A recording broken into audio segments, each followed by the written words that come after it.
உங்க மனசுல என்ன நினைச்சிட்டு இருக்கீங்க? டாக்டர் பார்த்துட்டு வந்ததுல இருந்து வாயை திறந்து ஒரு வார்த்தை கூட பேச மாட்டேங்கிறீங்க. பேசினா உன் மனசு கஷ்டப்படுமே. அதனால பேசாம இருந்து என்ன கொல்றதுன்னு முடிவு பண்ணிட்டீங்களா? ஏன் மேல என்ன தப்பு இருக்கு? குழந்தைய பெத்துக்கிறதா வேண்டாமான்னு முடிவெடுக்க கூட எனக்கு உரிமை இல்லையா? அந்த உரிமை உனக்கு மட்டும் இல்ல, எந்த அளவுக்கு உனக்கு உரிமை இருக்கோ அதே அளவுக்கு எனக்கும் உரிமை இருக்கு. குழந்தைய குடுக்கறதால மட்டும் உங்களுக்கு உரிமை இருக்குன்னு நினைச்சீங்கன்னா அந்த நினைப்பை இந்த நிமிஷத்தோட மறந்துருங்க.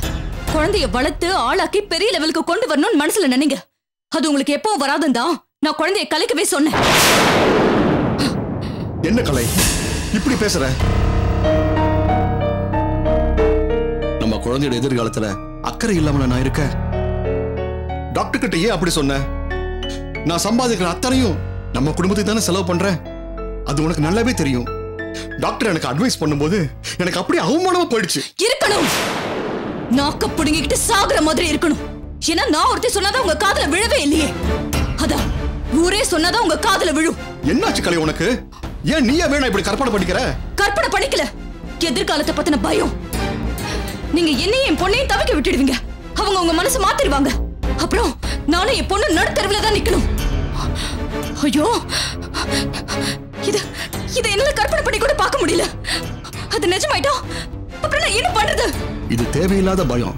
நான் அப்படிலாம் செய்ய மாட்டேன் கலை. அதுக்கு என்ன உத்தரவாதம்? என் பேர்ல என் எதிர்காலத்துக்காக 10-15 லட்சம் பிக்ஸ்ட் டெபாசிட் போட்டிருக்கீங்களா? இல்ல உங்க அப்பா அம்மா உறவே வேண்டான்னு எழுதி கொடுத்துட்டு வந்திருக்கீங்களா? எதுவுமே பண்ணலையே, நான் எப்படி உங்களை நம்புறது? அப்படிலாம் செஞ்சாதான் வாழ்க்கையில நம்பிக்கை வருமா? ஆமா, மத்தவங்களுக்கு எப்படியோ எனக்கு தெரியாது. எனக்கு இப்படி எல்லாம் செஞ்சாதான் என் வாழ்க்கை மேல எனக்கு நம்பிக்கை வரும்.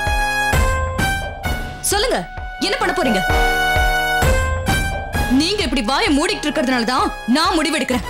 அதை நீங்க தப்புன்னு சொல்லாதீங்க. அதே போல எனக்கு உரிமை இருக்குன்னு குறுக்கவும் வராதீங்க.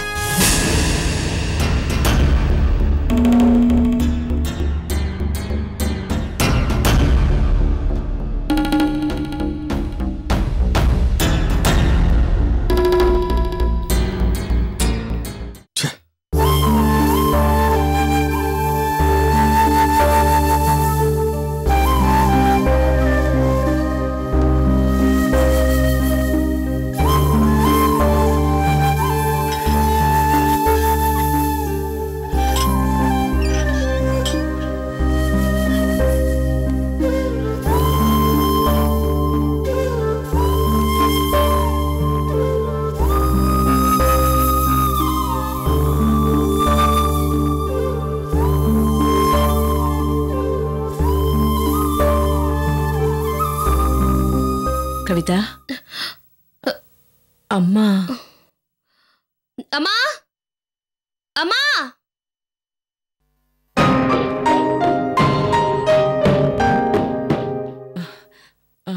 வாங்க.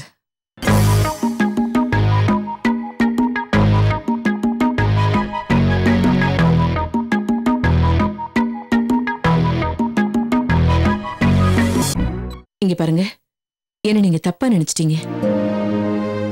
மாதவி மனோகரனோட நிச்சயத்துல எனக்கு பூர்ண சம்மதம்.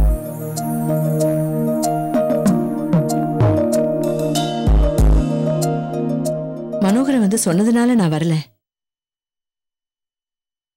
நீங்க வந்து பேசினப்போ நம்மளாலதான மாதவிக்கு அவங்க அப்பாவோடையும் அண்ணனோடையும் பிரச்சனை. இப்படியே போனா நாளைக்கு கல்யாணத்துல பொண்ணு தாரவாத்து கொடுக்க வரமாட்டேன்னு அவங்க அப்பா சொல்லிட்டாருன்னா பாவம், அது மாதவிக்கு எவ்வளவு பெரிய இழப்பு.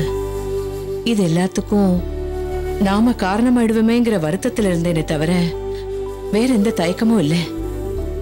மாதவி எங்க வீட்டுக்கு வர நாளுக்காகத்தான் நாங்க எல்லாருமே காத்துக்கிட்டு இருக்கோம்.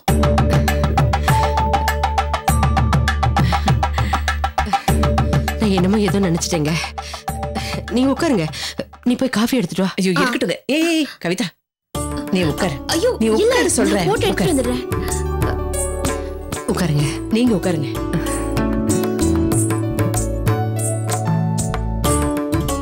அன்னைக்கு உங்க பையன் வந்து மாதவி தான் என் பொண்டாட்டி, அதுல எந்த மாற்றமும் இல்ல, அதுவும் இல்லாம இந்த வீட்டுல யார் மேலயும் கை நீட்ட கூடாதுன்னு என் புருஷனை கண்டிச்சு பேசினப்போ எனக்கு எவ்வளவு சந்தோஷமா இருந்தது தெரியுமா? இருக்காத பின்ன. என் பிள்ளை இந்த வீட்டுக்கு மருமகனாக போறானே, அவன் கேட்காம யார் கேக்குறது? மனோகர் மாமாக்கு இந்த அளவுக்கு கோவம் வரும்னு எனக்கு இன்னைக்குதான் தெரியும். அவன் சாதாரணமா கோவப்பட மாட்டாமா. ஆனா அதையும் மீறி அவன் கோவப்படுறான்னா அதுல நிச்சயமா ஒரு அர்த்தம் இருக்கும்.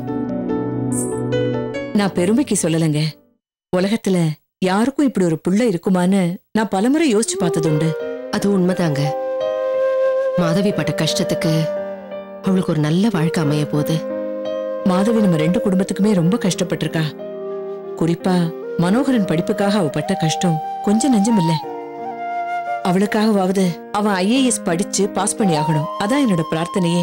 கவலைப்படாதீங்க, எல்லா சாமிக்கிட்டையும் வேண்டிக்குவோம், நினைச்சது நடக்கும். ஆமா, வந்ததுல இருந்து எதுவுமே சாப்பிட மாட்டேங்கிறீங்க. சமையல் ஆயிடும், சாப்பிட்டு போங்க. ஐயோ, அதெல்லாம் ஒண்ணும் வேண்டாங்க. எனக்கு சுத்தமா பசியே இல்ல. ஆமா, அத்தை கொஞ்சம் பட்னியாவே இருக்கட்டும். உடம்பு சைஸ் ஏறிக்கிட்டே போகுது. ஏய், என்னடி? சும்மா இருங்க. கவிதா என்ன குழந்தை தானே, அவ கிண்டல் தானே பண்றா. இது பாரு கவிதா, இவ்வளவுக்கு நான் அதிகமா சாப்பிட கூட மாட்டேன். சரி, எனக்கு தைராய்டு ப்ராப்ளம் இருக்குமோன்னு டாக்டர் கிட்ட போய் செக் பண்ணோம். எதுவுமே இல்லைன்னு சொல்லிட்டாங்க. என்ன பண்றது, என் வம்ச உடம்பா இருக்கும்னு நினைக்கிறேன்.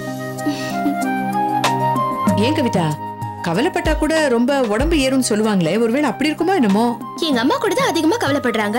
எவ்வளவு ஸ்லிம்மா இருக்காங்கன்னு பாத்தீங்களா? அதானே. என்னடி எதையாவது ஒண்ணு பேசிட்டு போய் காஃபி போடு போ. அட வேண்டான்னு சொன்னேன் இல்லைங்க. காஃபியாவது குடிங்க, போடி எழுந்து போ. சரிம்மா. ஹலோ ஹலோ, யார் பேசுறது? கவிதா பேசுறேன். நான் யாரு பேசுறேன்னு தெரியலையாக்கும். நேரத்தை அன்னைக்கு இப்படித்தான் உங்க அக்கா போன் எடுத்துட்டு யாருன்னு கேட்டா, இன்னைக்கு நீ நின்னுகிட்டு முழிச்சிட்டு இருக்கியாக்கும். உங்க வீட்டுல எல்லாருமே கொஞ்சம் மந்தமத்தா இருக்கீங்க. நான் ஈஸ்வரி பேசுறேம்மா. ஐயோ சாரி, எனக்கு தெரியல. சொல்லுங்க, என்ன விஷயம்? என்ன சொல்லுங்கன்னு மொட்டையா பேசிக்கிட்டு இருக்க? சொல்லுங்க, நீனு முறையா பேசணும், விளங்குச்சா? சரிங்க. சரி, உங்க அம்மாட்ட சொல்லி உங்க அக்கா மாதவி கட்டிக்க இருக்காளே அந்த மாப்பிள்ள, அவங்க அம்மாவை கூட்டிக்கிட்டு என் வீட்டுக்கு வர சொல்லு. ஹலோ, என்ன கேக்குதா? கேக்குது. என்னது கேக்குது? முதல்ல நீ நல்லா சாப்பிடுதா. எங்க வீட்டுக்கு வந்து குடும்பம் நடத்தணும்னா முதல்ல உடம்பு தெம்பா வச்சுக்கணும். நல்லா சாப்பிடு, புரிஞ்சா? சரிங்க. சரி, அம்மா கிட்ட விஷயத்தை சொல்லி சீக்கிரம் வர சொல்லு. சொல்லிடுறேன். வச்சிடுறேன். சரிங்க. யாரடி? ஈஸ்வரி தாமா. உங்களையும் தேவகியத்தையும் உடனே கிளம்பி அவங்க வீட்டுக்கு வர சொல்றாங்க. எதுக்கா? எனக்கு என்ன தெரியும், என்னவோ திமிரா பேசுறாங்க. கேட்கவே எரிச்சலா இருக்கு. அப்படிப்பட்ட குடும்பத்துல போய் நான் குப்பை கொட்ட போறேன்னு நினைக்கும் போது எரிச்சலா இருக்கு. ஐயோ கவிதா, நீ அப்படியெல்லாம் பேசக்கூடாதுமா. நாளைக்கு நீ அந்த வீட்டுல போய் தான் வாழணும். எங்களை தானே வர சொன்னாங்க. நாங்க போய் பேசிட்டு வரோம்.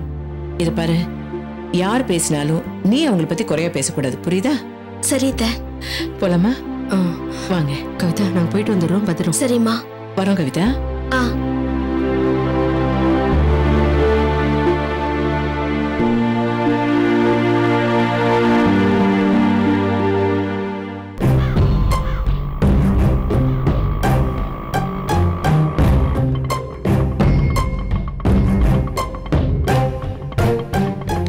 கொஞ்ச நேரம் வெயிட் பண்ணுங்க, நாங்க போயிட்டு வந்துடுறோம். சரிங்க. வேண்டாம்மா, உள்ள எவ்வளவு நேரம் ஆகுமோ தெரியல. நீங்க ஆட்டோ அனுப்பிடுங்க. சரி, இந்தாங்க.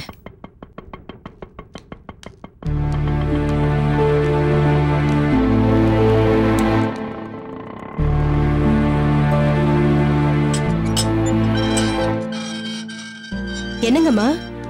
ஈஸ்வரியை பார்க்கணும். அவங்க வீட்டுல இருக்காங்களா? இருக்காங்க, உள்ள வாங்க. வாங்க.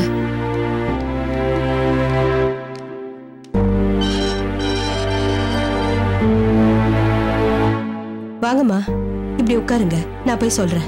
சரி.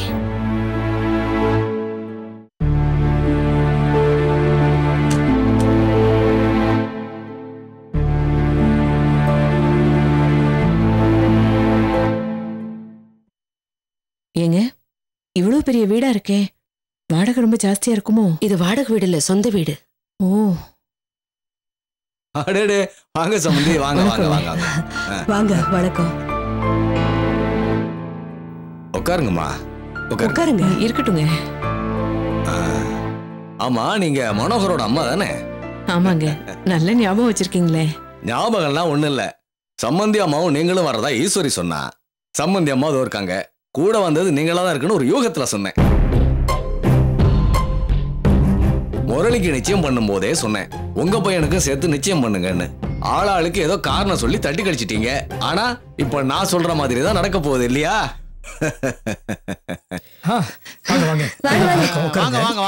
இருக்கட்டும், என்னத்துக்கு எந்திரிச்சுக்கிட்டு உட்காருங்க.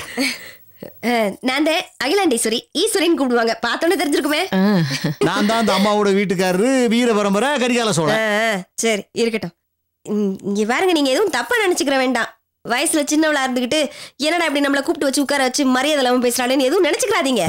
என்னத பண்ண, நான் விவரமா தான் இருக்கேன். இருந்து என்ன செய்ய, இந்த விவரமா இருக்கேன். நீங்க அப்பனும் ஆத்தாலும் என்னென்னத்தையும் செஞ்சு குட்டையை குழப்பி விட்டுருச்சுங்க. அதை சரி கட்டத்தையும் இன்புட்டு பாடுபட்டுக்கிட்டு இருக்கேன். ஒன்னும் கவலைப்படாதீங்க, எப்படியும் ஒரு வழி பண்ணிடுவோம். மாமா, நீங்க என்னத்துக்கு இப்ப குறுக்கால ஏறு ஓடிக்கிட்டு? யாராச்சும் கேட்டாங்களா உங்களை? பேசாம இருங்க. என்ன அப்படி முட்டாய் கடையை முறைச்சு பார்த்த மாதிரி பாக்குறீங்க? ஏன் புருஷன் முறை ரெண்டு பேரும் இஷ்டப்பட்டு தான் கல்யாணம் பண்ணிக்கிட்டோம். சும்மா 4 பேருக்கு முன்னால அப்படி இப்படி பேசுவா, நானும் அதை பெருசா எடுத்துக்கிட மாட்டேன். தனிப்பட்ட முறையில பாத்தீங்கன்னா பெரிய அளவுல மரியாதை கொடுப்பா. ஆமா ஆமா, சுருக்கமா வீட்டோட அடக்கமான மாப்பிள்ளைன்னு சொல்லாம சொல்லிக்கிறவாரு அப்ப. என்ன மாமா? சரி, நான் விஷயத்துக்கு வரேன். இப்ப இது இந்த குடும்பத்திலே இது கடைசி கல்யாணம், என் தம்பி கல்யாணம். காதும் வச்சாப்புல கமுக்குமா நடத்த முடியும். கொஞ்சம் நல்லபடியா பிரம்மாண்டமா நடத்துமா வேண்டாமா? அதே இது சும்மா காது குத்துக்கே 18 பட்டு கரவுளையும் வெத்தலை பாக்கு வச்சு அழைச்சு இளங்கடாவா ஒரு 10-15 கடா வெட்டி பிரியாணி போட்டு காது குத்துவோம். ஒரு காது குத்துக்கே அம்பிட்டு செய்யறோம்னா கல்யாணத்துக்கு எம்பிட்டு செய்வோம்னு யோசிச்சு பாத்துக்கிறீங்க. பிரமிச்சு போயிருவீங்க. காஃபி கொண்டு வரேன்னு போடவே எங்க வேசவா எடுத்துக்கோங்க, காஃபி எடுத்துக்கோங்க. இந்தாங்கம்மா. எனக்கெல்லாம் வேண்டாம் போ. உங்களுக்கு நாங்க காலையிலே ஆயிருச்சு, ஒரு நாளைக்கு எப்படி தரம் குடிக்கிறது? சட்டுப்புட்டு இந்த மேட்டர் பேசி முடிச்சிடுறீங்களா? நான் அர்ஜென்ட்டா போக வேண்டியதா இருக்கு. ஒரு டீலர்ஸ் மீட்டிங் இருக்கு. இல்ல தம்பி, இப்பதானே காபி டம்ளரே வாயில வச்சிருக்காங்க, குடிக்க முன்னாடி எப்படி பேச? சரி, இன்னொரு காபி வேணா கொடுத்துருவோம். ஆமா, உங்க அப்பா வீட்டு சொத்து கொடுத்துக்கிட்டே இருப்பாங்க. வாய் முடி பேச. எல்லாம் ஒன்னாலதான் மாப்பிள. மாமா, உங்க பேரு? தேவகி. தேவகியா? நல்ல பேரு. எனக்கு இவங்க வந்து உட்கார்ந்ததுல இருந்து சொல்லணும்னு மனசு கிடந்து தவச்சுக்கிட்டே இருந்துச்சு. நீங்க பாக்க எங்க அப்படியே பெரிய தாச்சி மாதிரியே இருக்கீங்க இல்லப்பா? இந்த உருவத்துல இருந்து முகச்சாட முதற்கொண்டு இல்லப்பா. இப்ப என்னன்னா, ஊர்ல எங்க குடும்பம் ரொம்ப பெரிய குடும்பம். இந்த சினிமா எல்லாம் பாத்துப்பீங்களே, நாட்டாம சமீன் குடும்பம், அந்த மாதிரி ரொம்ப பெருசு. என்ன எல்லாத்துக்கும் என் தலைதான் கிடந்து உருளும், நான் தான் எல்லாத்தையும் பாத்துக்கணும். என்ன எங்க வீட்டு ஆம்பளை கொஞ்சம் மந்தம்.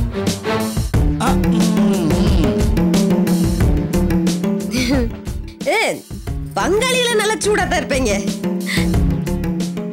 சரி உடனே முறைக்காதீங்க. தெரியுது என்னடா இவ ஒவ்வொரு வட்டமும் கூப்பிட்டு உட்கார வச்சு என்ன மாச்சும் சொல்லிக்கிட்டே இருக்காளேன்னா, அத்தாச்சி இப்பதானே வந்திருக்காங்க, அவங்களுக்கு நம்ம குடும்பத்தை பத்தி தெரிய வேண்டாமா? அதே ஒரு சின்ன விளக்கம். அதையும் தாண்டி நான் இப்ப உங்க 2 பத்தியும் கூப்பிட்டு இருக்கேன்னா அதுக்கு ஒரு காரணம் இல்லாம இல்ல. பொதுவா எங்க சாதிசனம் எப்படின்னா, எங்க ஆளுகளுக்குள்ளேதான் பொண்ணு கொடுப்போம், பொண்ணு எடுத்துக்கிருவோம், வெளியில போக மாட்டோம், போற வழக்கமும் இல்ல. ஏதோ என் தம்பி உங்க வீட்டு பொண்ணு மேல ஆசைப்பட்டுட்டேன். அது சுத்தி வளைச்சு பார்க்கல நீங்க நம்ம கூட்டம்னு தெரிய போய் சரியா போயிருச்சு. இல்லன்னா பங்காளிகளுக்கு பதில் சொல்ல முடியாதுல்ல. இப்ப விஷயம் என்னன்னா, உங்க பொண்ணு மாதவி இவங்க பையனத்தையும் கல்யாணம் பண்ணிக்கணும்னு ஆசைப்பட்டிருக்கா. அப்படி இல்ல, இவங்க என்ன கூட்டம்னு தெரியலையே. இங்க பாருங்க அத்தாச்சி, நான் சடார்னு இப்படி கேட்டுவிட்டேன்னு கோச்சுக்கிறாதீங்க. இப்ப என்னன்னா, பங்காளிகளுக்குள்ள என்னடா இப்படி கூட்டம் தவறுன இடத்துல போய் பொண்ணு எடுத்து விட்டாளேன்னு, அதாவது கூட்டம் தவறுன இடம்னா நான் இவங்களை சொல்றேன், கோச்சுக்கிறாதீங்க. அப்படி ஒரு பேச்சு எதுவும் வந்துருச்சுன்னு வைங்க, அது எங்க கௌரவத்துக்கு கொஞ்சம் இறக்கமா போயிடும், காலங்காலத்துக்கு அப்படியே நின்றும், அழிக்கவே முடியாம போயிடும். இது பணங்காசை விட கௌரவத்துல நாங்க ரொம்ப பிடியா இருப்போம் பாத்துக்கோங்க. அதனாலதான் இது விஷயமா ஒரு முடிவு எடுத்துக்கலான்னு உங்களை அவசரமா வர சொன்னேன். ஏங்க, எதுவா இருந்தாலும் முன்கூட்டியே பேசியிருக்கலாமே. ஏன் முன்னால பேசாதனால இப்ப எங்க கௌரவத்தை விட்டு கொடுத்துட முடியுமா? ஐயோ, அதுக்கு இல்லைங்க. இப்போ நாங்க இருக்கிற சூழ்நிலையில நீங்க இருந்தா என்ன பண்ணுவீங்கன்னு கொஞ்சம் யோசிச்சு பாருங்க. அதுக்காக உங்க சூழ்நிலைக்காக நாங்க வளைஞ்சு போயிட முடியுமா? ஐயோ, நான் அப்படி சொல்ல வரலங்க. ஐயா, என்ன ஆளாளுக்கு பேசிக்கிட்டே இருக்கீங்க? மாமா என்ன இருங்க, நான் சொல்ல வந்தது என்ன சொல்லியே முடிக்கலையே. அதுக்குள்ள அவசரப்படுறிய. எதுல விட்டேன்? என்ன கேட்க? பேச்சு எதுல விட்டேன் மாமா? எங்கேயாவது விட்டுட்டு என்ன கேட்டா எனக்கு என்ன தெரியும்? நல்லா ஆளு மண்டையும் பக்கத்துல குத்துக்கல்லாட நிக்கிறீங்கல்ல, காதை எங்கிட்டு வச்சிருக்கீங்களா? தாங்க கிட்டு. இங்க பாருங்க, நான் சுத்தி வளைக்க விரும்பல, நேராவே கேட்டுறேன். எந்த கூட்டம்னு கேக்குறேன். ஏன் கேக்குறேன்னா, இப்ப எங்க வீட்டுல நாங்க பொண்ணு எடுக்கிறவங்க எங்க கூட்டமா இருந்தா மட்டும் பத்தாது, அவங்க வீட்டுல இருந்து பண்ற சம்பந்தமும் எங்க கூட்டமா இருக்கான்னு நாங்க தெரிஞ்சுக்கணும்ல. எல்லாமே சரியா இருக்கணும்ல, அப்பதானே கூட்டம்னு சொல்ல முடியும். என்னன்னா, இந்த ஊரை விட்டு மெட்ராஸ்க்கு ஓடி வரவங்க எல்லாமே இந்த சாதி சனத்தை மறந்து ஒரு மாதிரி கலந்து கன்றாவியாய் போயிடுறாங்க. அது நமக்கு அதெல்லாம் ஒத்து வராது. அதே எல்லாத்தையும் தெளிவாக்கிப்படணும்னு படக்குன்னு கேட்டேன். சரி, அதுக்கு என்ன கூட்டம்னு கேட்டா படக்குன்னு சொல்ல வேண்டியதானே? அதுக்கு என் கிடந்து முழிச்சுக்கிட்டு இருக்காங்க.